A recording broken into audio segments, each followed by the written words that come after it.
I am the true alpha male, the living legend of hair loss and your personal hairline hero. Let's get to work, because let's face it, as your hairline hero, there's always more work to do. I've tried over the years to get my subscribers to unsubscribe. I've begged people to simply stop watching my videos. Ignore the little thumbnail of my face in the suggested feed when you're looking at Hairlicious videos or whoever else it is. You won't though. You keep coming back. You need me in your life because I am your internet dad. So let's get to work. Let's see what popped up in the comments, because that's what this channel is. I just read the comments on my phone and I talk, bro science psychology here.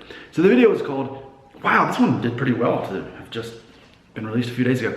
Hair loss pandemic, why wearing a hair system is beta. So it's been less than a week since I've done the video, 427 views, 36 comments, 6 thumbs up, and 3 thumbs down. So twice as many people proactively liked it than disliked it.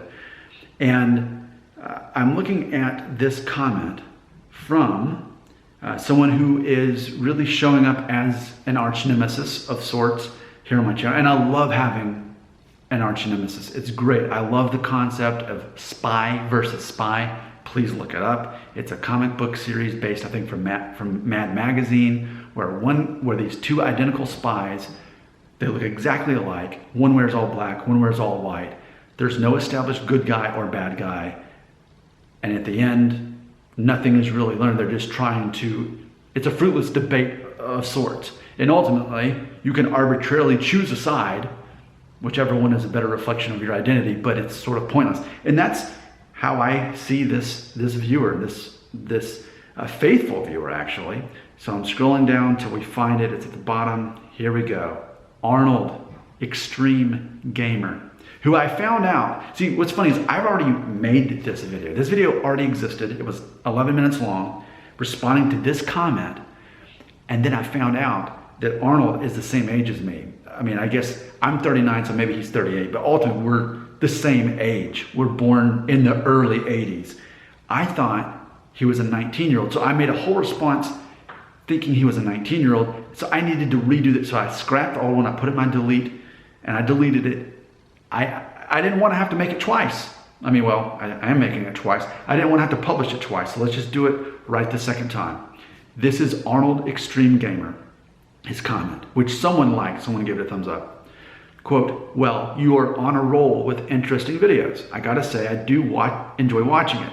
So you think it is beta to wear a hairpiece because someone enjoys how it aesthetically looks, and yet you think that your appearance, relatively weak upper body, nerdy glasses, and sweaters are alpha.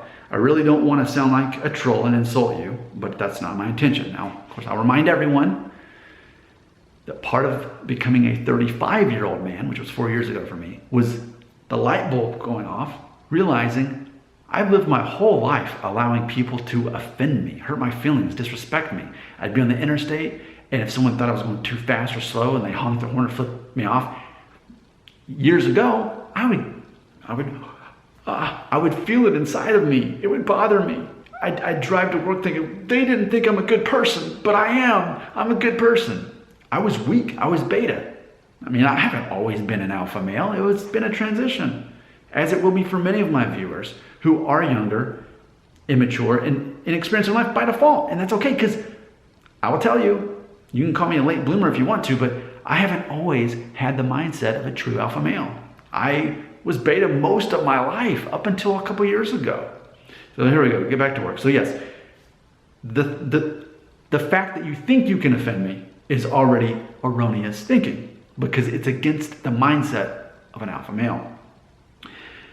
I just wish to point out that your appearance to a lot of people might seem beta, and appearance is rarely an indicator of how beta alpha someone is. And I will agree completely. Absolutely, I agree. And I will also point out, and this has been a conversation in transition for me and my viewers, that being an alpha male, switch the word of it, we can call it instead someone who ultimately is confident in themselves, independent of what other people think of them. and also independent of their physical appearance. That's how I define it. I define it as strong-minded thinking, victorious mindset, not a victim mentality. So when I think beta, I think weak-mindedness. I don't care what he looks like. Same thing with alpha. I don't care how he looks. I care how he thinks. Is it strong-minded? Is he victorious in his thinking, or is he seeing himself as a victim? So there we go. Let's proceed. Take example. Oh, sorry. We'll go back. You are placing way too much emphasis on shallow things instead of focusing on things that matter when it comes to this subject. Take example of Kratos from the new God of War game. He is not alpha because he's bald and buffed. He is alpha because he's risking his life to save his son and raise him well. But keep these interesting videos rolling, and looking forward to you making a video response to my previous video, end quote. So what's interesting, again, this is my arch nemesis, because what I've, and please Arnold, correct me if I'm wrong, but what I'm establishing, knowing now that we're the same age, I see you as the kind of person I put on my list, and you all know my infamous list, the hair loss beta types. And there's number 2, Peter Pan, over the age of 30, but fails to recognize he's not being judged based on his looks, but instead his confidence level, his ability to help other people, his skill set, his recognition that his identity is not based on how he looks, but on how he serves others. Typically a hair transplant defender, and also a pill popper. I'm talking Propecia, etc. And often we find the same character type is an atheist MGTOW, men going their own way. So ultimately, this is what we see. We have someone who carried over this beta way of thinking. They continue to worry about their hair.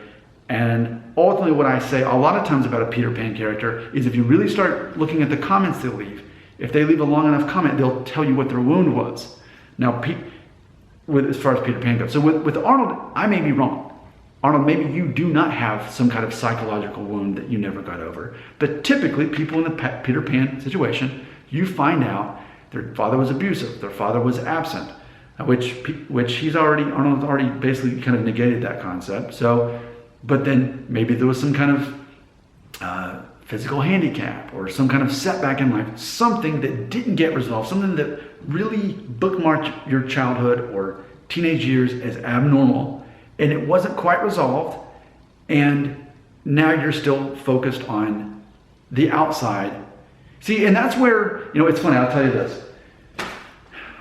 I've been without Netflix for almost a year, and as of this week, for my birthday, my sister and her husband gave me, a card for Netflix. So I was like, okay, let's do this. So the first movie I watched just a couple days ago, once I reinstated my Netflix account, was and this was funny, this was like midnight as I'm turning 39, being born in 1981, a movie called Nighthawks with Sylvester Stallone and Billy D. Williams. It takes place, or it was released in 1981. And, it's a mediocre movie, but I enjoyed watching it. It served its purpose for what I wanted. But these two cops, and they're against a terrorist in the United States soil in 1981, which is unheard of. We couldn't think of terrorism on U.S. soil back then. And the movie was basically ahead of its time in that sense. And Sylvester Stallone said that in an interview. But of course, this terrorist, who is actually, I want to say from Germany or wherever he's from, kind of like a Die-Hard situation. There's this point in the movie, and it's almost a cliche that we see in movies. It's almost like, wait for it, wait for it. That, like, what movie is that? All movies. Well, there's also this very similar thing that we'll hear where the villain tells the hero, we're not that different, you and me. So that's how I feel, again, going back to Spy vs. Spy. I actually feel that there's a lot, as far as our ways of thinking, that we have in common here, that Arnold and I have. So, as far as making, and I want to quote him again because I agree with this. Of course, he sees me as doing this and I'm seeing him do it. So we're like, have a mirror saying, this is what I think of you. And then you're like, no, that's you. No, that's you. That's you. Or like one of those movies where someone gets cloned, they have an evil twin. No, he's the bad guy. No, he's him. No, shoot him, and they have to shoot the real clone. Which one of us is the bad guy here? But we're saying this about each other. Quote, you are placing way too much emphasis on shallow things instead of focusing on things that matter when it comes to this subject. So That's what I think about people who defend hair transplants, defend popping pills. If that's what they want to do, that's fine. But the fact that they would defend it, I think that's putting too much emphasis on your actual looks, which is the exact complaint against me in this video, is that I am saying, I am the true alpha male. And I've been explaining that, it's been a transition, that I use the word alpha male and beta male because I know that that's SEO, search engine optimization. I know that my demographics relate emotionally and connect to those words. So if I were to say strong-minded and weak-minded, or independent-minded, etc., it wouldn't have the buzz and pizzazz that alpha male does. So I use the word that's relevant, yet I'm not actually caring that an alpha male exists. All I care is helping my viewers realize it is a choice and a decision to think independently, realizing that your confidence level is based on your identity, not how other people see you and not how you perceive other people and not how you look. And it goes back to what I keep saying. Often we'll find these Peter Pan MGTOW types to be the same people who try to spread this fear concept that even if you do find someone to marry you, she's going to cheat on you. She's going to leave you once you start going bald if you do.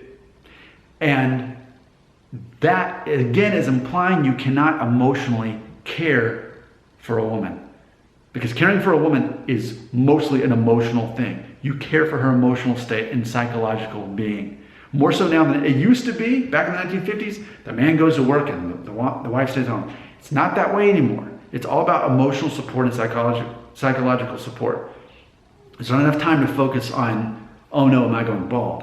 It's a matter of focusing on her. So there you go. I think we largely agree on this topic, and I look forward to the rebuttal, the response from my arch nemesis on this. But ultimately, do I believe alpha male and beta male exist? No, that's just a buzzword that people connect to. Really, are you a strong-minded individual thinker that realizes it's not all about you and your appearance, or not? Because I agree, this Kratos guy that takes care of his son in the video game, yeah, that's alpha male thinking. And apparently he looks like an alpha male. Yes, you can look alpha, but be beta, but in your thoughts. Or you can look beta, but be alpha in your thoughts. And that's exactly what I'm saying that I am. And that anyone can choose to become. Comments right here.